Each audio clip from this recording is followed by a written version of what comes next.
5.2ல 11 சம்மு 4 vertices கொடுத்துட்டு இது parallelogram சொல்லிட்டாங்க. சொல்லிட்டு 4ல் ஒரு வேர்டிசஸ் கொடுக்கல. இதை கண்டுபிடிக்க சொல்கிறாங்க. இப்போது நமக்கு நல்லாவே தெரியும் பேரலோகிராம் சொல்லிட்டு ப்ரூவ் பண்ணணும் அப்படின்னா ஸ்லோப் ஃபார்முலா வச்சு நம்ம இது ரெண்டுமே பேரலன்னு சொல்ல போகிறோம் இல்லையா? ஆப்போசிட் சைஸ் ரெண்டுமே பேரலன்னு சொல்ல போகிறோம். சொன்னாலே அது என்னது பேரலோகிராம் இல்லையா? இப்போது அதே ஆப்போசிட் சைட்ஸ் ஆர் பேரலன்னு சொல்லிட்டு அதை வச்சு நான் எக்ஸ் ஒய் கண்டுபிடிக்க போகிறேன். எப்படி அப்படின்னா ஸ்லோப் ஆஃப் ஏபியோட ஸ்லோப் எதுக்கு ஈக்குவலாக இருக்கும்? ஸ்லோப் டிசிக்கு ஈக்குவலாக இருக்கும் இல்லையா? அதே மாதிரி ஸ்லோப்பு பிசி எதுக்கு ஈக்குவலாக இருக்கும்? ஏடி இருக்கும், ஏடிக்கு ஈக்குவலாக இருக்கும் இல்லையா? இந்த மாதிரி ஈக்குவேட் பண்ணி எக்ஸும் ஒய்யும் கண்டுபிடிக்க போகிறேன். அவ்வளோதான் வேலை. Opposite sides are equal. இந்த மாதிரி வச்சு ஈக்குவேஷனை நான் எக்ஸு ஒய் கண்டுபிடிக்க போகிறேன். இப்போ பாருங்கள், முதல்ல ஸ்லோப்பு ஏபி கண்டுபிடிக்க போகிறேன். ஏபி நான் பாருங்கள், ஸ்லோப் ஏபி என்ன ஸ்லோப்போட ஏபி? இது x1 இது x2 x1 y1 x2 y2. அப்போது m1 equal to -3 -2 divided by -2 -2 equal to இது ஒரு -5, இது -4, மைனஸ் இன்ட்டு மைனஸ் ப்ளஸ்ஸு, அப்போது 5/4 m1. ஸ்லோப் சிடி பண்ணலாம். CD m2 equal to m2 என்னது? சிடி தான், சி முன்னாடி வருது இல்லையா? அப்போது இது x1 y1, இது x2 y2. அப்போது y -3 divided by x minus 1 equal to y plus 3 divided by x minus 1. நான் சொல்லிக்கிறேன், ஆப்போசிட் சைஸ் ரெண்டுமே ஈக்குவல்னு எடுத்து நான் எக்ஸ் ஒய் கண்டுபிடிக்க போகிறேன் இல்லையா? அப்போ நான் இதையும் ஈக்குவேஷன் 1 ஈக்குவேஷன் 2 ரெண்டுமே ஆப்போசிட் சைஸ் இல்லையா? அப்போது 1 equal to 2, 5/4 equal to y plus 3 divided by x minus 1. அப்போது இது ரெண்டு ஈக்குவேட் பண்ணலாமா? இது ஈக்குவேட் பண்ணனா வரும் பாருங்கள். இது 5 into x minus 1 equal to 4 into y plus 3. அப்போது 5x minus 5 equal to 4y plus 12. எல்லாத்தையும் இந்த பக்கம் கொண்டு வந்துடலாமா? கொண்டு வந்து என்ன வரும்? 5x minus 5 ஏற்கனவே இருக்குது.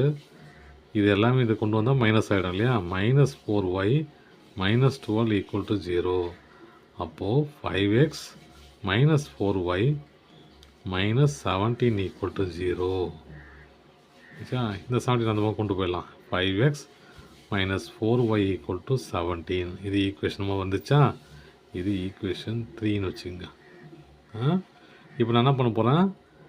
ஏபியும் சிடியும் கண்டுபிடிச்சேன் இல்லையா? இப்போ பிசியும் ஏடியும் கண்டுபிடிக்க போகிறேன். பிசி பாருங்கள், slope PC m3 equal to PC என்னது? இது x1 y1, இது x2 y2. அப்போது -3 -3 divided by இது என்னது? 1 -2. அப்போது -3 minus into minus plus 3 divided by 1 + 2. ஏன்னா மைனஸ் இன்ட்டு மைனஸ் ப்ளஸ் இல்லையா? அப்போது 0/3 equal to 0. பிசி என்ன வருது? 0 ஆயிடுச்சு. சரி, இந்த பக்கம் சரி 0 ஆயிடுச்சா?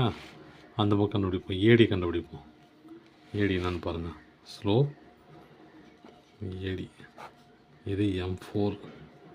ஏடி என்னது? என்னது? A 2, 2 D x, y இல்லையா? இது x1 y1, இது x2 y2. அப்போது m4 equal to என்னது? y2 y2 minus y1 இல்லையா? அப்போது y minus 2 divided by x minus 2. இப்போ நான் என்ன பண்ண போகிறேன், இது ஏற்கனவே 0 ஆயிடுச்சு, இது வேல்யூவாக கிடச்சிருக்குது. நான் இது ரெண்டுமே ஈக்குவேட் பண்ண போகிறேன். ஏன்னா இது ஆப்போசிட் சைட்ஸ் இல்லையா? பிசி ஏபி அங்கே பாருங்கள், பிசி ஏபியும் ஆப்போசிட் சைடு.